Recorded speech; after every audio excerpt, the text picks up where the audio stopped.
종말론 학교 주제를 마태복음 24장 14절 말씀으로 잡으라는 감동을 받았습니다. 우리 한번 말씀이 있으시면 다 같이 한번 펴서 읽어보도록 하겠습니다. 마태복음 24장 14절 같이 한번 읽어보도록 하겠습니다.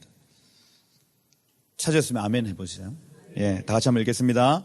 이 천국 복음이 모든 민족에게 증언되기 위하여 온 세상에 전파되리니 그제야 끝이 오리라. 이렇게 되어 있습니다. 여러분, 이걸 이제 박수고 전사님이 이 월삭 때 이렇게 나눠 주셨는데, 종말론 하면요, 굉장히 이렇게 비밀스러운 일들을 앞으로 이 땅이 어떻게 될까 하고, 좀 비밀, 난리의 난리, 소문의 소문, 전쟁, 기근, 핍박, 그런 것들이 어떻게 이 땅 가운데 진행될까 하고 막 호기심이 막 발동하잖아요. 종말론 하면, 엔드타임 하면. 안 그렇습니까? 저만 그렇습니까? 그래가지고 막 음모론 해가지고 신세계 질서, 저 어마어마하게 찾아봤습니다, 옛날에. 그거 찾아보다가 제 삶이 얼마나 피폐해지는 것도 제가 봤죠. 그러니 사람들, 우리 성도들의 생각에 종말론 내지는 엔타임이라고 얘기를 하면 무언가 비밀을 좀 이렇게 알고 싶고, 그죠? 그런데 그건요, 여기 보시면 이 4절에 보면 너희가 사람의 미혹을 받지 않도록 주의하라. 많은 사람이 내 이름으로 와서 이르되 나는 그리스도라 하여 많은 사람을 미혹하리라. 그죠? 그리고 이런 일이 있어야 돼. 아직 끝이 아니다. 8절에 보면 뭐라고 해요? 이 모든 것은 재난의 시작이니라. 종말의 시작이니라. 이렇게 되어 있습니다. 다시. 자, 종말론 하면 우리가 관심하는 것은 다 요 앞에 적혀 있어요. 미혹한다. 그래서 무슨 가톨릭 교황이 무슨 적그리스도냐, 또 가톨릭과의 배교가 일어난다. 이거 재밌잖아요. 저만 재밌습니까? 이런 얘기 들으면 혹하고 재밌거든요. 그러니까 이 재밌는 이야기를 들으려고 우리가 여기 지금 다 앉아 있는 것 같지만 이것은 이 모든 일의 시작이다. 이렇게 됐습니다. 끝이 아니라는 거예요. 끝.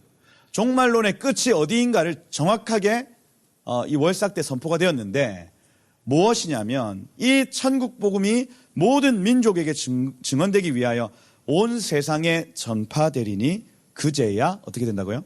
끝이 오리라. 이렇게 되어 있습니다. 종말론의 끝을 지금 이야기하고 있는 거예요. 그래서 우리의 목표는 여기 마태복음 24장 14절입니다. 우리가 이것을 깨닫는 것입니다, 여러분. 우리가 어떤 그 난리의 소문을 깨닫는 것,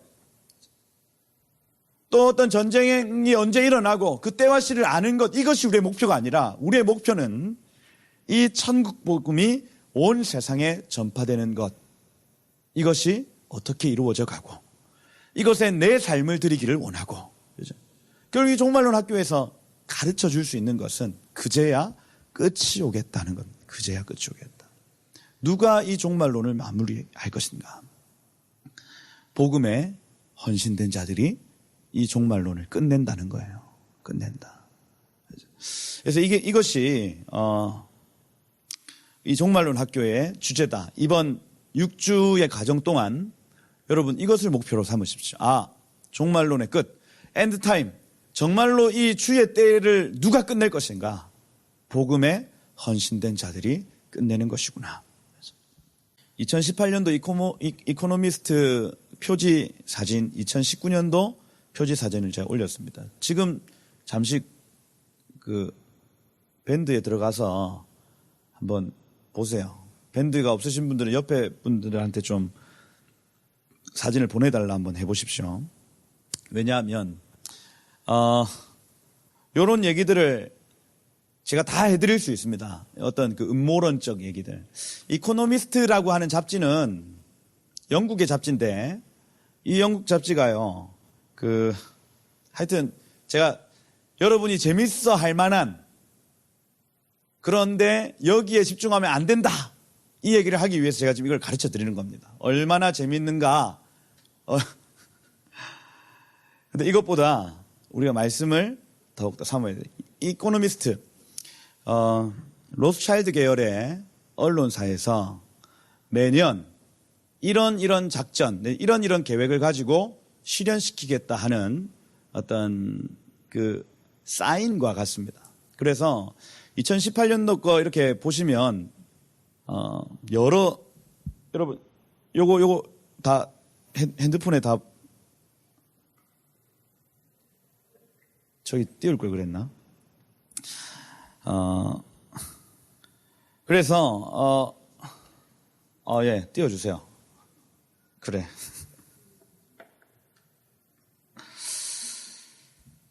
이 잡지가 굉장히 진보적인 잡지고, 그 다음 전 세계 어떤 경제인들 또 정치인들이 좀 주목하는 잡지예요. 주목한 잡지인데, 그래서 저희 나라에는 트렌드 코리아 2019 이런 거 있지 않습니까? 왜?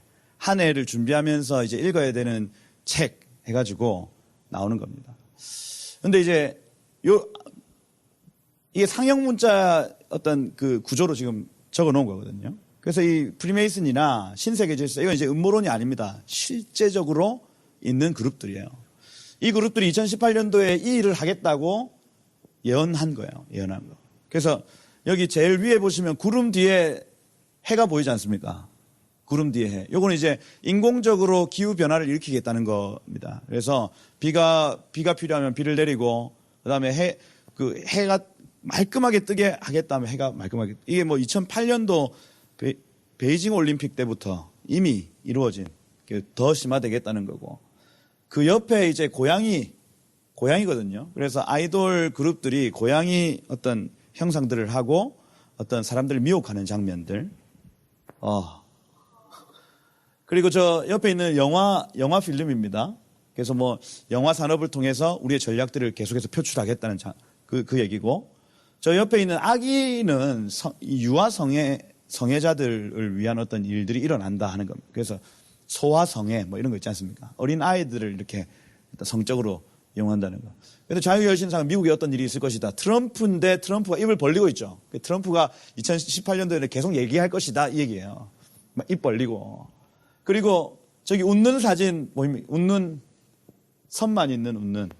이건 이제 소수자들이 웃을 것이라는 거고, 저기 지금 채워져 있는 거는 인상 쓰고 있지 않습니까? 저쪽에 제일 끝에. 저거는 절대 다수들이 인상 쓰는 장면입니다. 그래서 이 소수자를 중심으로 한 법안이나 이런 것들이 통과될 것이다.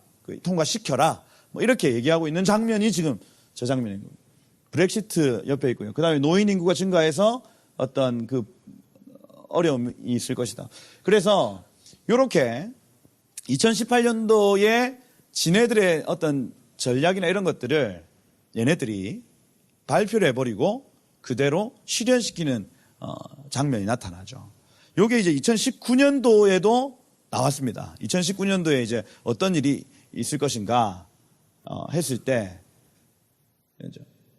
여기 이 다빈치 죽은 지 500주년 되는 해라 가지고 얘가 지금 나온 거예요. 다빈치, 레오나르도 다빈치가 그린 거 아닙니까? 그 황금 비율이라고 합니까? 황금 비율. 그래서 황금 비율이 얘기하는 건 뭐냐면 그 인간의 완전한 상태를 의미합니다. 1대 1.17인가? 1.7인가? 하여튼 이렇게 해가지고 다리 비율이 1대 1.17 뭐 이렇게 완벽하게 맞추는 거를 의미합니다. 이게 뭐냐면 인간으로서 신의 경지에 이를 수 있다는 걸 얘기하는 거예요. 그래서 신 너 필요 없고 우리가 어떤 과학기술의 발전과 어떤 우리의 똑똑한 걸 통해서 신 너의 경지까지 우리가 닿겠다 하는 겁니다. 그게 이제 인본주의의 어떤 그 시작이라 할 수가 있고요. 저기 지금 위에 보면 트럼프 얼굴을 황금 비율로 맞춰놨습니다. 그죠? 황금 비율로 맞춰놨는데, 이거는 뭐냐면 어떤 뭐 트럼프를 이렇게 비율로 맞춘다, 내지는 어떤 조종한다, 내지는 뭐 요런 걸. 그래서 우리가 막 트럼프 막 하고 있지만 그 뒤에 어떤 역사는 내지는 이렇게 음모하고 있는 어떤 그런 부분들이 있다라고 해석할 수가 있고, 저 중국 팬더가 막 화내고 있지 않습니까? 그죠? 그러니까 이 중국과의 어떤 트럼프와의 어떤 전쟁이 있을 것을 지금 얘기하고 있는 겁니다. 조금 딴 거 한번 봅시다. 여기 지금 근데 희한한 게 여기 지금 말 4마리 보이죠? 말 4마리. 요게 그 요한계시록에 나타나는 백마, 그 다음에 붉은 말, 여기 지금 똑같이 저기 활을 들고 있는 모습, 그 다음에 이 붉은 말 칼을 들고 있는 모습, 저울을 들고 있는 모습, 마지막에 큰 칼을 들고 있는 모습, 이 4개를 정확하게 적어놨어요. 그 세상 사람들은 저거를 해석을 못 합니다. 그 세상의 그 경제학자들이 이 그림을 왜 그려놨을까 하고 아무리 막 유튜브를 찾아봐도 저 성경적 해석을 못 해내요. 그런데 우리는 알죠. 저게 요한계시록에 나타나는 내 말이라는 걸 우리는 압니다. 그러니 이 사람들이 지금 로스차일드 계열 안에서 성경을 인용하고 있는 거예요. 성경을. 그래서 어떤 악한 목적이든, 그죠? 이 사단의 나라를 이뤄내기 위해서 어마어마하게 성경을 보고 있다는 얘기를 지금 하고 있는 거예요. 그죠? 근데 이 음모론 재밌죠? 재미없습니까? 저만 재밌습니까? 요걸요, 계속 막 찾아 들어가다 보면, 와, 이 세상에 이럴 수가. 그래서 막 무슨 이 하늘 위에 지나가는 구름 이렇게 쭉 길게 해놓은 그것도, 이 음모론자들, 내지는 이 세계를 지배하는 자들이 이 악한 어떤 물질을 뿌리는 거다. 살 수가 없어요, 살 수가. 그 GMO 해가지고 막 그 음식물에 장난치는 거 있지 않습니까? 그것도 이제 인구 억제 정책에 의해서 이게 막 사람들이 장난치는 거다. 이 다. 그러니 물도 못 먹어. 음식도 못 먹어. 식당 갈 데가 없어요, 여러분. 그래서 제가 그걸 깊이 들어가고는 이렇게 하다 못 살겠구나. 이것은 주의 뜻이 아니겠구나. 그러면서 무슨 독을 마실지라도 해를 받지 않겠다. 이러면서 다 먹죠, 다 먹으면서. 그게 재밌는데, 재밌잖아요. 재밌는데. 그래서 저거 설명하는 동영상 굉장히 많습니다. 유튜브에 찾아보시면, 제가 굳이 설명을 하지 않는다 할지라도 쭉 이렇게. 근데 너무 깊이 들어가시면 여러분 머리가 아파요. 머리가 아프고. 그래서, 세계 정부의 전략이 있다는 겁니다. 세계사가 있다는 겁니다. 이 세계사. 그래서, 여러 신학자들이 한 손에는 신문을 들고 한 손에는 성경을 들고 이 두 가지를 계속 반복해서 보면서 하나님의 역사, 하나님의 일이 어떻게 이루어지는지를 계속 살펴보라. 세계사가 어떻게 돌아가는지를 여러분 계속 보는 겁니다. 보고 그 다음 하나님의 전략. 세계 정부의 전략이 있으면 그것과 비교도 되지 않을 정도의 하나님의 전략이 존재하더라는 거예요. 존재하더라. 어마어마해요. 그래서 이 사람들이 여러분 시편 2편에 보면 세상의 군왕들이 모여가지고 그 기름 부음 받은 자를 대적하면서 우리가 어떻게 하면 이 왕국을 건설할 수 있을까 막 모의하고 하지만은 하늘에 계신 이가 비웃으시며 이렇게 되어 있습니다. 하나님 비웃으세요. 그러면서 그들이 아무리 난리를 쳐도 감당하지 못할 만한 하나님의 일들을 하기 시작하는 겁니다. 이게 세계사와 구속사가 이 톱니바퀴처럼 이렇게 이어져 계속해서 앞으로 전진하는 겁니다. 그래서 세상 나라는 자기들이 이 세계를 다스리고 있다. 자기들이 이 세계를 이끌어가고 있다라고 얘기를 하지만 착각인 거예요. 착각. 세계정부 쟤네들이 착각인 겁니다. 하나님이 온 세상을 통치하시고 계신다는 겁니다. 그래서 이 톱니바퀴의 이 동력이 어디에 있냐면 여기 있어요. 여기 하나님의 구속사에 있는 겁니다. 이것이 굴러가면 이 세계사가 자연스럽게 굴러갑니다. 그죠? 증기기관의 발명, 그 다음에 구텐베르그의 활자의 발명, 이것들이 언제 일어나냐면 구속사에 헌신된 자들이 일어나면 발명이 일어나는 거예요. 이해가 되세요? 여러분들이 말씀을 깨닫고 기도하면서 하나님의 구속사가 이때입니다라고 고백하는 순간 세계사의 여러 가지 일들이 일어난다는 겁니다. 하나님의 뜻 안에서. 이해가 되세요? 여러분, 그래서 로마의 길이 왜 닦아졌습니까?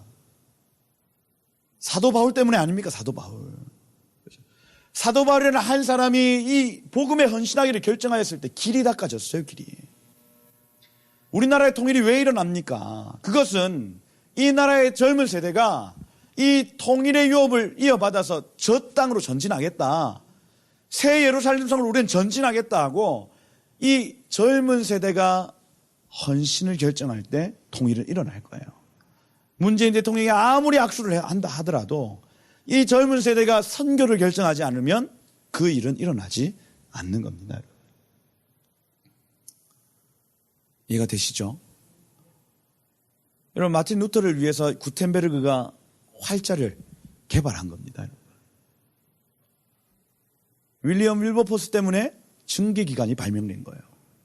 그 세계사의 여러 가지 일들은 반드시 구속사적 일에 따라오는 겁니다. 따라온다. 지금 여러 가지 SNS가 막 활발하게 일어나고 있는 일들, 그다음에 AI가 막 일어나는 일들, 이 모든 것들은 구속사적 완성으로 지금 가고 있는 거예요. 가고 있는 거. 여러분, 그래서 앞으로 이 세계가 어떻게 이루어질지 모르겠습니다. AI를 통해서 여러분 노는 사람들이 많을 거예요. 그죠? 인공지능 때문에. 지금도 여러분 맥도날드 가면 점원이 여러분을 반겨주던가요? 안 반겨줍니다. 기계가. 그죠? 뭐야? 점점 사람이 일할 수 있는 여건이 없어지는 겁니다. 없어져요. 휴게소만 가도 다 그래요. 다. 그러면 잉여 인력들은 뭘 해야 될까요, 여러분? 뭘 하는 겁니까?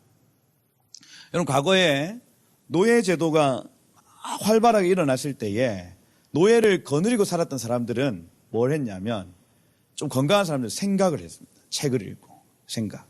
그렇게 하면서 여러 가지 어떤 문명의 발전들이 있어 왔죠. 그래서 여러분 인공지능이 막 발달한다고 해서 두려워할 필요가 없습니다.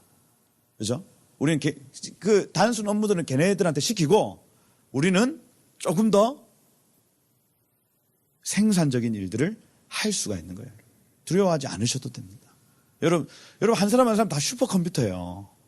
그렇지 않습니까? 이런 로봇들이 다 어디 있어요? 로봇은 우리하고 게임도 안 됩니다, 여러분. 그래서 이 슈퍼컴퓨터 지금 몇 대예요, 지금 여기에? 한 60대는 될 것 같네. 한 대에 400억, 500억 합니다, 여러분. 슈퍼컴퓨터가. 그러면 여기에 지금 우리 재산이 다 얼마예요? 셀 수도 없어요. 뭐라도 할 수 있는 공동체입니다, 여기 지금. 할렐루야. 예. 컴퓨터가 지금 몇 대예요, 지금. 예. 무슨 얘기 하다 이래야 AI의 발명이나 어떤 여러 가지 어떤 과학기술의 발전은 지금 하나님이 원하시는 어떤 세계사와 구속사의 어떤 그 흐름 가운데 따라가고 있는 겁니다. 따라가고 있다. 여러분, 하루 만에 이제 못 가는 나라가 없습니다. 이해가 되세요?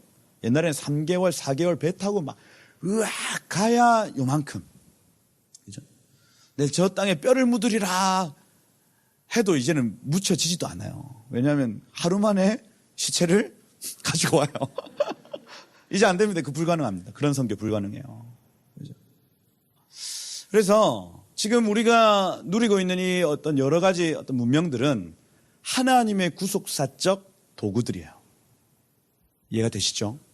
SNS, 우리가 막 중독에 빠져야 될 대상이 아니라 이것은 하나님의 복음의 도구라는 겁니다. 복음의 도구다.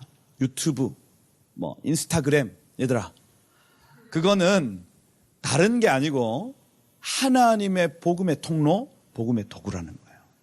이것을 통해서, 여러분, 제가 선교학교 때 얘기를 했나? 자스민 혁명이 어떻게 일어났냐면 트위터를 통해서 일어났습니다, 여러분. 튀니지에서 젊은 사람들이 이 독재 정권 못하겠다 했는데, 총을 쏘고 이렇게 해가지고, 그게 실시간으로 트위터에 올라간 거예요. 그러니, 다른 이 독재를 당하던 젊은이들, 다른 나라의 젊은이, 어마어마하게 떨어져 있는 여러 나라들에서 우리도 이런 일을 당하고 있는데 하고 확 들고 일어난 게 자스민 혁명이에요. 그러니, 지금 우리가 이 트위터나 페이스북을 통해서 어떤 그 복음적 메시지, 내 삶에 하나님 베푸신 은혜, 이런 것들을 막 트윗하고 올리기 시작하면 그것을 어떤 누군가는 보도라는 겁니다. 어떤 누군가는. 저 아프리카에 있는 사람들도. 아프리카에서 여러분 트위터를 보고 혁명이 일어났다니까요. 그래서 여러분 지금은 부시맨이 코카콜라를 들고 있는 것이 아니라 휴대폰을 들고 있습니다. 구글에서 다 나눠줬어요. 얼마 전에. 그래서 이 젊은, 완전히 말도 못하는 부족들도 구글링을 합니다, 여러분. 그게 우리 인류를 잠식할 것이다가 아니라 이것은 하나님의 구속사의 통로라는 거예요. 통로. 그래서 하나님의 전략이 있더라 하는 겁니다. 그래서 제가 2019년도, 2020년도 시작할 때쯤이면 이 약간 이코노미스트처럼 잡지를 하나 내야 되지 않겠는가. 그죠? 2020년을 준비하는 어떤 하나님의 구속사적 관점의 어떤 여러 전략들을 여기 슈퍼컴퓨터들이 받아서, 그죠? 그걸 정리를 해서 2020년은 이러한 해가 될 것이다. 그죠? 하나님이 이 일을 이룰 것이다. 우리도 상형 문자로 암호처럼, 그죠? 책을 내기를 축복합니다. 네. 우리가 함께, 그죠? 그래서 하나님의 전략, 하나님의 구속사가 있다는 걸 여러분 꼭 기억을 하셔야 되겠다. 그래서 우리의 관점, 우리의 초점이 세상 정부의 어떤 전략이나 세상 정부의 계획에 초점 맞춰진 것이 아니라 하나님의 전략과 하나님의 계획에 초점을 맞추는 것. 그것이 필요하다는 거죠. 이번 5779년 내지는 2019년은 어떤 해가 될 것이냐면 두 갈래 길에서 완전히 한쪽으로 결정하는 한 해가 될 것입니다. 여러분. 여러분의 삶에 또 교회의 어떤 부분에 또 이 한국 교회 가운데 두 갈래 길 이렇게 병행하면서 갈 수 있었다면 이제 그 길의 끝에 서 있는 거예요. 그래서 선택할 수밖에 없다. 이 길로 갈 거냐? 이 길로 갈 거냐? 정확하게 선택할 수밖에 없다. 이런 해가 될 것입니다. 여러분. 전 이미 그 반열에 올랐습니다. 개인적인 일이라 자세한 얘기는 못하겠지만은, 그죠? 하나님이 어마어마하게 흔드시고 두 갈래 길을 용납치 않으시고, 그죠? 선택하게 하시는 때에 지금 들어온 것입니다. 그리고 그것을 통해서 하나님은 정결한 군대의 모습으로 우리를 변화시킬 겁니다. 정결한 군대의 모습. 그래서 여러분 새로운 교회가 일어날 거예요. 새로운 교회. 새로운 교회는 보혈의 능력을 통과하는 교회입니다. 보혈의 능력을 정확하게 통과해서 보혈의 생명을 통과해서 그 생명을 나누는 교회가 일어나게 될 거라는 겁니다. 생명력 없는 교회, 생명력 있는 교회로 나눠지게 될 거라는 겁니다. 할렐루야. 그래서 여러분의 매일의 삶 가운데 보혈을 의지하십시오.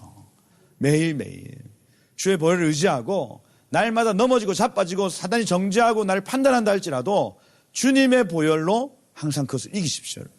그러면 그것이 습관되어지고 그것이 우리의 어떤 이념과 사상이 되어지면 어느 순간 내 삶이 완전한 하나님의 임재 안으로 들어갈 때가 있습니다.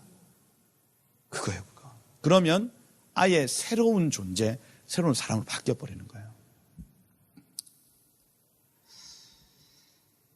하나님 저한테도 좀 계속 작업하고 계십니다. 제가 막 머리가 이렇게 굳어져 있을 때 정으로 망치로 제 머리를 깨 부시시고 거기에 주의 보혈을 막 공급하시고 그러면서 제 마음 가운데 막 다쳤던 또 딱딱하게 굳었던 모든 마음들이 부셔지기 시작하고 그러면서 주의 보혈을 통과하고 한 단계 올라와 있고 이 길을 저는 계속 갈 겁니다. 여러분.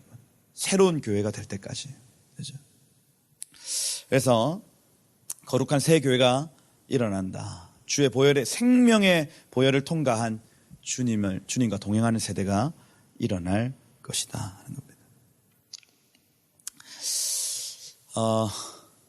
각설하고 종말론이란 한번 보겠습니다. 종말론이란 에스카톨로지 이렇게 되어 있습니다. 네, 어렵죠? 이 두 가지가 합쳐진 말인데 에스카토스라는 단어와 로고스라는 단어가 합쳐진 말입니다. 에스카토스라는 단어, 로고스라는 단어. 그래서 에스카토스 하면은 헬라어인데 마지막 뭐 이런 뜻이고 로고스 하면은 진리, 가르침 이런 뜻입니다.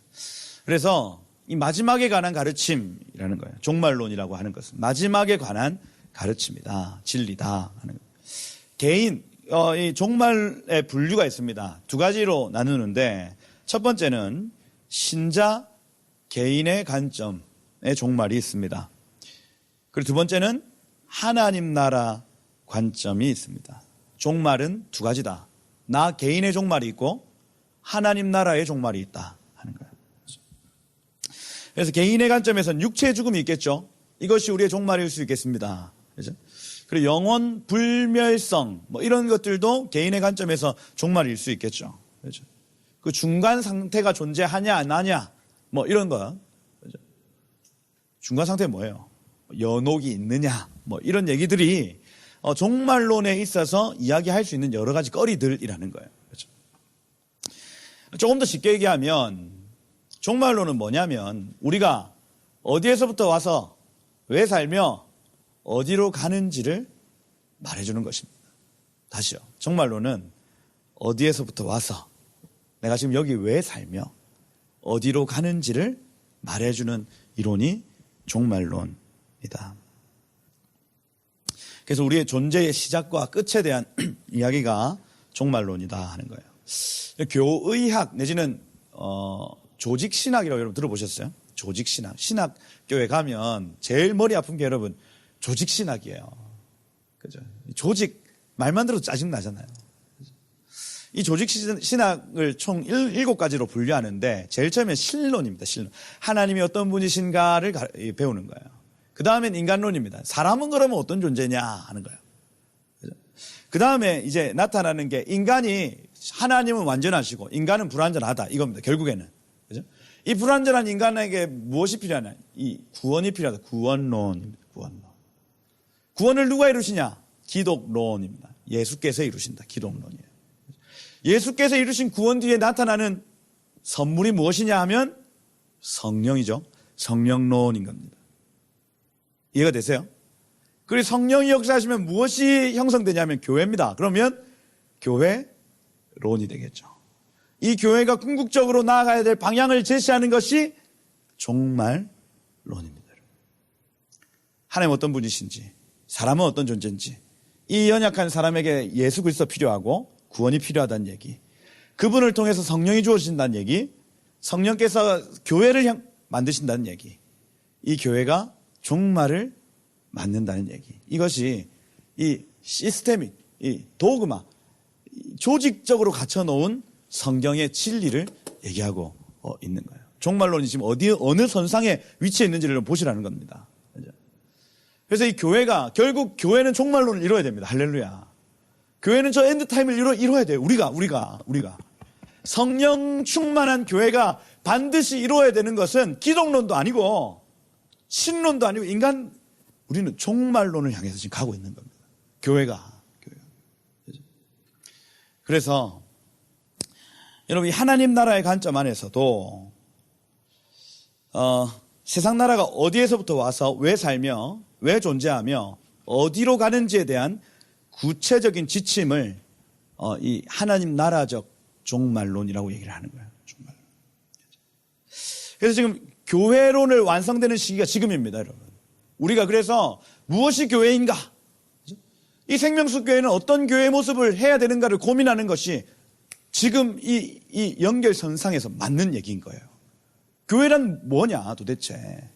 예수 그리스도의 보혈을 통과한 성령이 강건적으로 임한 이 교회는 도대체 어떤 교회냐 하고 계속해서 질문하고 토론하고 얘기해야 되는 시점이 바로 지금 이 시점이라는 거예요. 그래서 여러분 막 무슨 오중직임 교회입니다 하다가 막 이단 소리를 듣고 여러분 이런 얘기들을 왜 지금 우리가 통과하고 있냐? 지금 우리는 종말론을 향해서 달려가고 있는 교회라서 그렇습니다. 교회. 이 교회론이 아직 정립과 성립이 안 됐어요, 여러분. 가톨릭 교회 여러분 온전한 교회입니까? 아니죠. 어떻게 온전한 교회예요? 여러분 가톨릭 교회에서 마리아 숭배를 하겠다고 결정하는 순간 떨어져 나온 단체가 어디냐면 그리스 정교회예요, 여러분. 그러니 그 분열의 가장 핵심에 마리아 숭배가 있었습니다. 저런 이유로 여러분 그럼 이제 고신교단 아닙니까? 고신교단은 그러면 장로교에서 왜 나왔어요? 신사참배 때문이죠. 이런저런 이유들로 교회가 계속해서 분열되어져 가는 겁니다. 그게 뭐냐면 교회란 무엇입니까에 대한 질문이라는 거예요. 교회란 무엇입니까? 내가 지금 다니고 있는 이 교회는 도대체 뭐냐? 이 교회가. 그 교회론을 계속해서 질문하고 교회는 이래야 됩니다. 교회는 저래야 됩니다. 지금도 토론하고 있는 거예요. 지금도. 교회는 기도해야 됩니다. 교회는 성령의 충만한 역사 있어야 됩니다. 그렇죠? 이렇게 하다가 이당 전제 받은 데가 기도의 집이고 뭐 이런저런 때 아닙니까, 여러분? 지금. 근데 여러분 10년 후만 지나 보십시오. 10년 후만. 그 열매가 확연히 드러날 겁니다. 기도가 충만한 교회에 하나님 어떻게 역사하시는지, 성령의 충만한 역사가 있는 교회를 하나님 어떻게 역사하시는지. 지금 저희 양결 목사님 너무 선두주자예요. 그래서 우리는 같이 매맞고 있는 겁니다. 그죠? 10년 너무 앞서가세요. 너무. 그죠? 10년만 지나보면 압니다, 여러분. 제가 눈에 훤히 보여요. 고신교단이 어떻게 변할지, 그리고 이 생명수교회가 어떻게 변할지 딱 보면 보입니다, 여러분. 보면 보여요. 우리 그냥 주님 앞에 늘 거룩하고 정결하게 서면 되는 거예요. 할렐루야. 매일매일 그거밖에 없습니다. 그거밖에. 매일 눈 뜨면 주님 주의 보혈을 통과하기를 원해요. 그죠? 주님의 일을 나타내기를 원해요. 주님이 오늘 당장 필리핀으로 선교 가라 하면 비행기 표 끊어서 그냥 가고, 내일 돌아가라 하면 또 비행기 표 끊어서 돌아오라. 딴 게 없어요, 여러분. 그렇게 하다 천국 가는 겁니다. 무슨 얘기를 하다가 교회란 무엇인가? 교회란 무엇인가? 그래서 여러분 지금 우리가 지나고 있는 시점은 교회론을 정립하고 있는 시점이다. 꼭 기억하셔야 됩니다. 기억하시고, 이 교회론이 성립되어지고 성령의 충만한 임재가 교회 가운데 부어지면 종말로 들어가는 거예요. 정말로 들어가는. 미안합니다. 3번. 자, 같이 한번 영어 빼고 한번 읽어보겠습니다. 시작. 종말을 알려면 시작을 알아야 한다. 시작 없는 끝이 있을 수 있습니까? 없죠. 그러니 이 종말론 도대체 어디에서부터 왔는지를 우리가 알아야 한다는 거죠. 그래서 여러분 요한계시록에만 종말론이 등장할까요? 하면 아니다. 근데 많은 사람들이 종말론 하면 계시록 하시겠지 이렇게 생각합니다. 근데 여러분 구약에서도 어마어마하게 예수 그리스도의 재림에 대해서 나타내고 있는 본문들이 많이 있습니다. 그래서 이번 요 과정 중에 저는 구약의 본문들을 좀 이렇게 깊게 다루고, 우리 박석호 전도사님은 신약의 본문들을 이렇게. 저는 헬라어가 너무 어렵고 히브리어가 훨씬 더 재밌어요. 여러분들 공부를 해보시면 두 파가 갈릴 겁니다. 헬라어를 좋아하는 분들, 히브리어를 좋아하는 분들. 헬라어를 좋아하시는 분들은 좀 이렇게 조직적이고 체계적인 분들은 헬라어 좋아해요. 근데 저는 비체계입니다. 그래서 하나의 단어를 가지고 어마어마하게 상상력을 펼칠 수 있는 히브리어가 훨씬 더 좋아요. 그러면서 저의 어떤 그 창의력을 자극시켜주고, 그래서 구약을 떠나기 싫은 거예요. 그래서 새벽기도 본문 신약을 가야 되는데 못 가겠는 겁니다. 재미가 없어요, 저는 신약. 히브리어를 계속해서 막 상상의 나래를 펼치면서 하는 게 재밌죠. 다음에 공부를 한번 해보시기를 축복합니다. 원어로 읽으면 이게 달라요. 그냥 한 3개가 달라집니다, 여러분. 그래서 저기 박석호 전사님도 원어 잘하시고 장종훈 형제도 저 히브리어 잘합니다. 그래서 한 2만 원, 3만 원치 주고 가면서 이렇게 그래서 좀 이렇게 도와달라고 해가지고 이렇게 한번 해보시면 신세계가 펼쳐요. 신세계가. 저는 나이 40대까지 주석을 보지 않기로 결정을 했습니다. 다른 사람의 생각과 사고에 내가 박히지 않겠다 하고 원어만 40살까지는 봐야 되겠다 해서 지금 원어만 보고 있는 상황이죠. 그러니 막 헛소리가 많은 겁니다. 남들이 생각하지 못하는 여러 가지 생각들을 하는 거예요. 그러고 40 이후로부터 이걸 정리하면 되는 거죠. 그래서 나중에 한 15년 후에는 제가 그건 잘못했습니다. 이렇게 얘기를 하고. 그죠? 그렇게 할 수 있는 거 아닙니까? 그죠? 그런 겁니다. 그래서 히브리어로 볼 때에 이 재림을 나타내는 단어들이 몇몇 단어들이 있습니다. 아하렛드라는 단어가 특별히 말세, 내지 마지막 때에 대한 얘기를 아하리트라는 단어를 굉장히 자주 사용해요. 시편에서도 그렇고 잠언에서도 그렇고 말세가 올 건데 이렇게 얘기를 하는 겁니다. 그래서 이 종말론은 요한계시록뿐 또 신약뿐 아니라 전 성경 안에서 이야기하고 있는 거예요. 몰트만이라는 신학자가 뭐라고 얘기했냐면 성경의 마지막 부분에서가 아니라 처음부터 끝까지 기독교는 종말론이고 소망함으로 앞을 바라보며 앞을 향하여 전진하여야 한다. 이렇게 되어 있습니다. 몰트만이 무슨 얘기냐면 종말론을 향해서 나아가는 기독교라는 겁니다. 이 모든 신앙생활은 종말을 향해서 나가는 것이다. 그렇죠? 그래서 이 현재를 엔드타임에 입각하여 혁신하고 변혁하는 것, 이것이 성도들의 일이라는 겁니다. 다시요. 다시. 지금 오늘 이 현재를 마지막 때에 입각하여 혁신하고 변혁하는 것이 우리의 일이라는 거예요. 마지막 때를 준비하기 위해서 오늘 하루를 바꾸는 겁니다. 오늘 하루를. 계속해서 주의 말씀 앞에, 주의 음성 앞에 바꿔내는 것이 우리의 일, 우리의 신앙이라는 거예요. 꼭 기억하셔야 됩니다. 몰트만이라는 학자가 그렇게 얘기를 했어요. 종말론의 핵심 주제가 있습니다. 시작이 어디냐면 창세기 3장 15절입니다.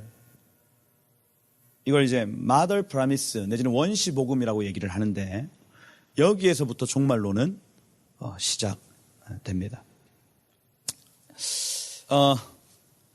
인류의 타락 이후에 구속자가 있으리라는 약속, 그죠? 이것이 성경 전체의 음조를 구성합니다. 그죠? 그래서 음을 구성하고, 이 창세기 3장 15절이 막 힘있게 역사하는 때가 있고요. 이걸 기억하지 못하고 막 지는 때가 있고요. 그래서 단조로 바뀌고 장조로 바뀌고 하는 게 창세기 3장 15절로 결정 나버립니다. 이 창세기 3장 15절을 기억하면 하나님께서 말세의 어떤 여러 가지 일들을 이루어 가시고, 기억하지 않으면 그 시대가 멈춰버리는 키가 여기 3장 15절에 있는 겁니다. 다시 한번 찾아서 한번 읽어보도록 하겠습니다. 창세기 3장 15절. 다 같이. 여러분 잘 아시는 말씀입니다. 시작. 내가 너로 여자와 원수가 되게 하고 내 후손도 여자의 후손과 원수가 되게 하리니 여자의 후손은 내 머리를 상하게 할 것이요 너는 그의 발꿈치를 상하게 할 것이니라 하시고, 이렇게 되어 있습니다. 그래서 여러분 아까 신론, 인간론, 인간이 타락했습니다. 타락한 이 인간을 누가 구원해 주냐 할 때에 여자의 후손이 구원해 준다는 겁니다. 여자의 후손. 여자의 후손의 발꿈치를 상하게 됐을 때에 그의 뱀의 머리가 박살날 것이다. 여자의 후손의 발꿈치가 상하면 뱀의 머리가 박살날 것이다. 이게 하나님이 베푸신 구원의 약속이었다는 거예요. 그래서 이 여자의 후손이 오기만을 기다렸습니다, 여러분. 그래서 뱀의 원수이신 하나님께서 인간의 구속자가 되셔서 뱀의 머리를 으스러뜨리시고 영원한 왕이 되시겠다는 예언의 말씀이 창세기 3장 15절인 거예요. 이 여자의 후손이 창세기 22장에 가보면 아브라함의 자손으로 지칭될 것이다라고 얘기를 했고, 이 여자의 후손이 창세기 49장 10절에 가보면 유다 지파에서부터 나올 것이다라고 예언합니다. 이 여자의 후손이 베들레헴 에브라다에서 나올 것이라고 미가서에서 얘기를 하고, 이 여자의 후손이 나귀 새끼를 탈 것이라고 스가랴서에서 예언을 합니다. 그러니 성경의 전체적인 주제 안에서 이 여자의 후손이 오기만을 기다리는, 우리가 얘기하는 메시아를 기다리는 사상이 있는 거예요. 이게 종말론의 첫 번째 주제입니다, 여러분. 메시아를 기다리는 사상인 거예요. 메시아를 기다리는 사상. 그래서 우리 시작이 창세기 3장 15절이다. 이 15절의 핵심 사상이 뭐냐면 메시아를 기다리는 사상이다. 메시아 대망 사상인 거예요. 이것이 종말론의 첫 번째 주제라 할 수가 있습니다. 우리 역시 신약의 교회인 우리 역시도 누구를 기다립니까? 메시아를 기다리는 거예요. 메시아. 장차 오실 왕. 만왕의 왕이시고 만주의 주이실 그분을 지금 우리가 기다리고 있다 하는 겁니다. 기다리고 있다. 여러분, 이것이 이제 구약에 나타나는 첫 번째 어떤 그 종말론 개념, 메시아 대망 사상입니다. 두 번째는 Kingdom of God, 하나님의 나라 개념이에요. 하나님의 왕국 개념이 나타납니다. 다니엘서 2장 44절, 45절 말씀 다니엘서 2장 44, 45.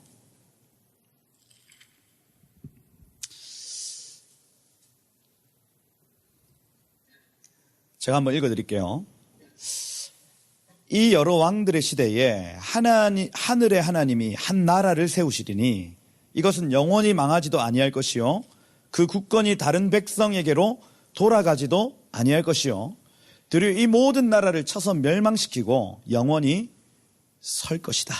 이렇게 되어 있습니다. 하나님의 나라를 계속해서 구약은 얘기합니다. 이 모든 세상 나라를 멸망시키시고 하나님이 영원하고 완전하고 위대한 나라를 세우실 것이라는 얘기를 성경에서 하고 있는 거예요. 구약의 종말론 두 번째 주제가 뭐냐면 하나님의 왕국입니다. 하나님의 왕국. 이번 최한 목사님 초청 집회를 통해서 우리 한 단어를 배웠습니다. 킹덤이라는 단어를 배웠어요. 왕이 통치한다. 이 도미니언이라는 단어를 붙여놓은 킹덤. 이 왕이 다스린다. 특별히 하나님이 우리의 친히 왕 되셔서 다스린다는 개념이 구약의 여러 본문에 나타나고 있는 것을 볼 수가 있습니다. 이걸 이제 누가 와서 다스리냐 할 때 다니엘서 7장 13절에 가보면 누가 다스리냐면 인자 같은 이가 다스립니다. 인자 같은 이. 이게 하나님이신데 사람 같은 분이라는 겁니다. 하나님이신데 사람 같은 분. 예수님이시죠, 예수님. 인자 같은 이가 하늘 구름을 타고 와서 옛적부터 항상 계신 이에게 나아가 그 앞으로 인도하매 14절 다 같이 한번 읽어보겠습니다. 시작. 그에게 권세와 영광과 나라를 주고 모든 백성과 나라들과 다른 언어를 말하는 모든 자들이 그를 섬기게 하였으니 그의 권세는 소멸되지 아니하는 영원한 권세요 그의 나라는 멸망하지 아니할 것이니라.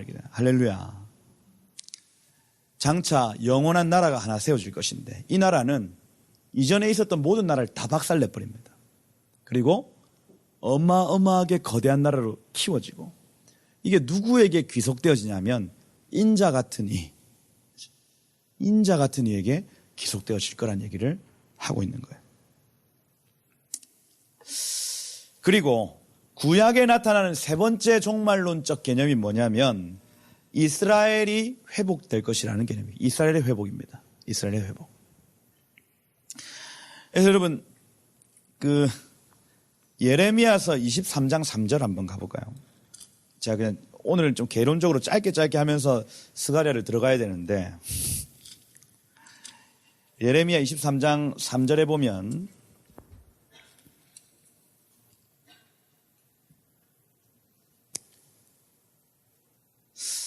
같이 한번 읽어보겠습니다. 시작. 내가 내 양떼에 남은 것을 그 몰려갔던 모든 지방에서 모아 다시 그 우리로 돌아오게 하리니 그들이 생육 번성할 것이며 이렇게 되어 있습니다. 이사야서 11장 11절 한번 가볼까요? 이사야서 11장 11절. 짧게 얘기를 해드리겠습니다. 이사야서 11장 11절. 함께 읽겠습니다. 그날에 주께서 다시 그의 손을 펴사 그의 남은 백성을 아수르와 애굽과 바르도스 구스와 엘람과 시날과 하맛과 바다 섬들에서 돌아오게 하실 것이라 이렇게 되어 있습니다. 그래서 뭐냐면 그의 백성들을 하나님의 땅으로 돌아오게 할 것이라는 개념을 가진다는 거예요. 구약의 여러 본문들 안에서 종말론적 개념이 있는데 언약 백성들이 약속의 땅으로 돌아오게 될 것이다. 언약 백성들이 약속의 땅으로 돌아오게 될 것이다. 이 얘기를 반복하고 있는 겁니다. 출애굽기가 그렇게 쓰여진 책이고 역대상하가 그렇게 쓰여진 책이에요. 그래서 출바벨론, 출애굽, 우리가 출세상해서 광야를 통과한 다음 하나님의 약속의 땅으로 들어간다. 우리 역시도 이 약속 안에 지금 들어가 있다는 겁니다. 하나님의 킹덤이 세워질 것이다. 우리가 메시아를 기다릴 것이다. 우리가 이 땅을 벗어나 하나님의 약속의 땅으로 들어가게 될 것이다. 이 개념을 가진다는 겁니다. 그리고 마지막으로 여호와의 날 사상이 있습니다. 여호와의 날 사상. 여호와의 날. 몇 구절만 보면 이사야서 2장 12절 한번 볼까요? 어차피 이사야 왔으니까. 뭐 굉장히 다양한 본문에서 나왔는데 이사야서 2장 12절에 보면 같이 읽겠습니다. 대저 만군의 여호와의 날이 모든 교만한 자와 거만한 자와 자고한 자에게 임하리니 그들이 낮아지리라. 이렇게 되죠. 13장 9절 한 번 더 가볼까요? 이사야 13장 9절 같이 읽겠습니다.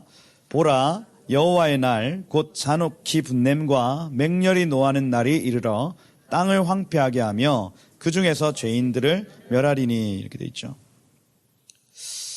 뭐 아모스서, 스바냐서 여기에도 여호와의 큰 날이라는 단어들이 기록되면서 이 구약의 종말론에서 뭘 얘기하고 있냐면 한 날이 있을 것이다. 한 날이 있을 것이다.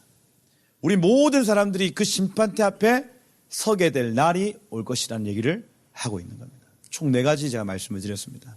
구약에 나타나는 종말론적 사상이 있습니다. 메시아 대망 사상이 있고요. 그 다음에 하나님의 나라 사상이 있고요. 이스라엘의 회복 사상이 있고요. 여호와의 날 개념이 있는 겁니다. 요 4가지 관점을 여러 본문들에서 발견해내는 것이 여러분의 일이에요.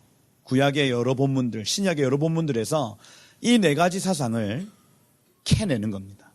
종말론을 공부하는 방법이에요. 그래서 한글 성경에는 오류가 굉장히 많죠. 그래서 원어 성경 아는 게 굉장히 중요합니다.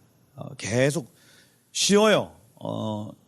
일정 단계로 넘어가면 계속 반복되는 단어들이 자주 나타납니다. 그래서 이걸 지금 강조하고 있구나라고 알게 되어지는 어떤 지점이 있습니다. 그래서 요 4가지 핵심 주제를 여러분들 이해를 하셔야 돼요. 왜냐하면 우리 역시도 지금 이 주제, 이 하나님이 말씀으로 말씀하셨던 기록된 성경으로 말씀하신 이 주제가 우리의 삶에도 지금 영향을 주고 있기 때문이에요. 정말로 뭐냐? 첫 번째, 주님을 기다리는 것이다. 주님 기다려요. 메시아이신 주님을 기다려요 하는 겁니다. 두 번째, 하나님의 나라. 그 영원한 하나님의 나라를 노래하는 겁니다. 이곳은 장차 망할 도성이고 하나님의 완전하신 나라가 있구나. 이게 종말론이에요. 종말론. 그리고 세 번째, 이 언약 백성이 약속의 땅으로 돌아간다는 개념.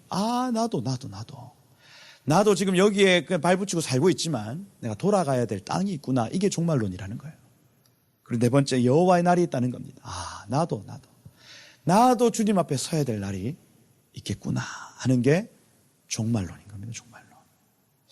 요 4가지로 우리는 기도할 수 있고요, 노래할 수 있는 겁니다.